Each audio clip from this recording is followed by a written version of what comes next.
Hi and welcome along to AFTV Transfer Daily, the show that keeps you up to date with players that have been linked with a summer transfer move to Arsenal. And you know what? It's a feel-good feeling today after last night.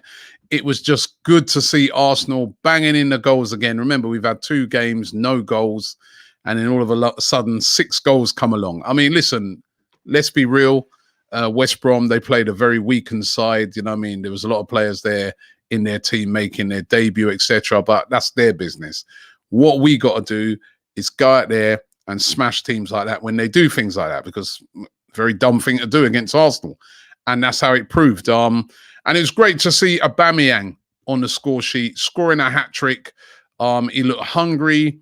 You know, he looked what we expect of Aubameyang. And yeah, I know he's not going to get that room and space against Manchester City at the weekend, but him getting on the score sheet, scoring goals with a smile on his face is very, very important. Funny enough, there were some rumours yesterday linking Aubameyang with Manchester City. Did I say Man United before? Manchester City. And a lot of those rumours seem to be coming from the fact that they're not going to be able to get Harry Kane now because Harry Kane's staying, so Man City ain't going to be able to get him, and they might turn their attentions to Aubameyang. I don't think there's any chance of that happening unless it was an absolutely ridiculous offer. He's very important to Arsenal's team, and we need his goals if we are to do well. It was also good to see Aaron Ramsdale. He got a great reception from the fans at the game.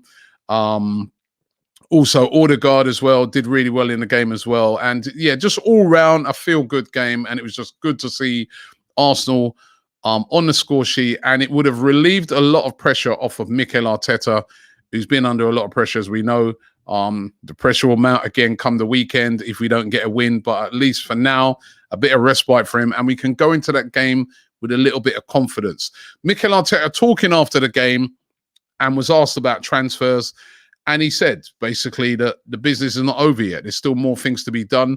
Seems to be talking a lot about exits, that there's going to be a lot of players leaving the club between now and next week, Tuesday. One that's already left, of course, is Lucas Torreira. Confirmed yesterday that he has joined Fiorentina, initially on a year loan, and then they've got an option to buy. And Torreira is no longer an Arsenal player. And that's a bit sad because, you know what? I always liked Torreira as an Arsenal player. I had high hopes for him when he come in. I thought he was going to be the answer to our sort of defensive midfielder problems, but he was never really played there a lot of times. He's been Unai Emery played him almost as a number 10. He just didn't really settle in London either, and it's just not worked out for him, and it's a shame. But so wishing him luck going on to Fiorentina, but confirmed yesterday that he has now joined Fiorentina, and that is another player off of the Arsenal wage bill, another midfielder gone. And then is Willian. That's another player who didn't figure at all yesterday. We know that he had COVID, but a lot of the players that had COVID around about the same time as he did have recovered, and they're back in the squad. I mean, we saw Lacazette playing yesterday, who's had COVID, and again, scored yesterday, looked really sharp. Aubameyang, of course, who was one of those COVID sufferers at the same time as Willian. Willian not in the squad. Even yesterday, it appeared that he deleted Arsenal from his Instagram profile, which again is an indication that it looks like he's set to leave. Again, he's still being linked heavily to Corinthians over there in Brazil. There was talk of AC Milan being interested in him as well, but AC Milan have since come out and said they have no interest in trying to sign him.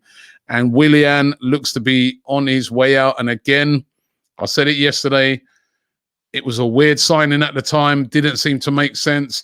3-year contract, massive wages. But if they can get him off the wage bill, that'd be really, really good for Arsenal. Kolasinac was the interesting one yesterday. Played in the game. And there was a lot of people sort of saying to me, well, is this meaning that he's staying now? I still think that Kolasinac will be leaving. I really do. There's still Fenerbahce heavily interested in him. It still does look like his contract's probably going to get cancelled, and he will move on. I think it was more him playing yesterday in a situation that, you know what, help us out. You know, because there was no Kieran Tierney, obviously.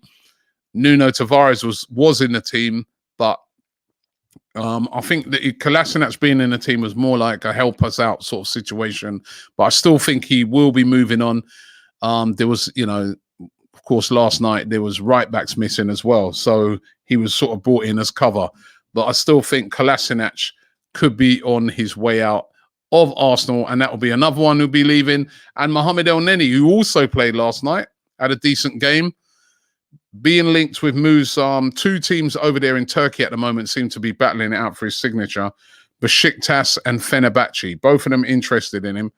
But where he ends up, I think this one's not as clear-cut. I still do think that Mikel Arteta really likes him, sees him as a real squad player, and sees him as a player that's like can do a job if he still stays in the team. So I'm not sure with him what's going to happen with him, whether we're going to sell him before the end of the window or we keep him. But it wouldn't surprise me if he also left. So you can see it's like a mass clear out at the moment that's happening at Arsenal. I haven't even spoke about Eddie Nketiah, who didn't play yesterday. And of course, there's Runarsson, Hector Bellerin. That's the other one. Said to have this tight muscle problem. That wouldn't normally keep you out for, you know, the amount of games that he's out. We know that he wants to leave. Again, is this a situation where Arsenal are saying, you know what, we don't want to risk Hector Bellerin. Hector Bellerin gets injured or anything like that. We can't sell him on. And maybe that's a player that they're looking to sell on before the end of the window or even loan out. But it was very interesting that Hector Bellerin didn't feature. And we seem to be light on the ground with right backs yesterday. Ainsley Maitland-Niles was in the squad, but didn't come until late on and played in midfield. That was also interesting. But again, I do feel that Ainsley Maitland-Niles could move on. We could be left with a very small squad when all of these players move on before the end of the window, if they're able to get rid of most of them. And that still brings me back to the fact that could Arsenal then still be looking for a midfielder? And of course, there's a couple out there. There's this youngster, I spoke about him the other day, Alex MORIBA, the 18-year-old from Barcelona. He himself apparently was spotted in London last weekend, having talks with an unnamed club. Now, was it Arsenal? We know that Chelsea are interested in him, so are Spurs, so are West Ham. You know, the Barcelona player who they're very angry with over in Barcelona at the moment because they're saying that he just wants to leave for the money, is what Ronald Koeman was sort of, you know, speculating. But could he be heading to Arsenal? Again, it'd be another young player. We've already brought in Sambi Lokonga in that area. I'm not too sure about that one, but he continues to get linked today. And of course, this one is what we seem to be talking about every single day, Houssem Aouar. What about Houssem Aouar? Are Arsenal going to make a late move for Houssem Aouar in his transfer window? #1 target last summer. Interesting yesterday that Tottenham have kind of, all the reports are saying Tottenham have kind of pulled out of the race, not interested in signing Houssem Aouar anymore. Maybe they're not going to get the Harry Kane money. Money's running out. So, and Leon yesterday also admitting that he does want to leave the club, which again is very interesting. But they admitted yesterday Houssem Aouar wants to leave the club. And will he end up at Arsenal before the end of the transfer deadline day? That's going to be a really interesting one to see how that develops out. So there's still plenty to be done in this market. There's still plenty of players to leave. Maybe one or two coming in. It's going to be interesting to see. But we'll keep you covered with it here on AFTV. So make sure you check it out here every single day, Transfer Daily. And don't forget, you can check out News Daily tonight. Should be a great show. And it's just so good to be talking positively about a win for Arsenal. Thanks for watching the show. See you guys all tomorrow. And don't forget to subscribe here to AFTV.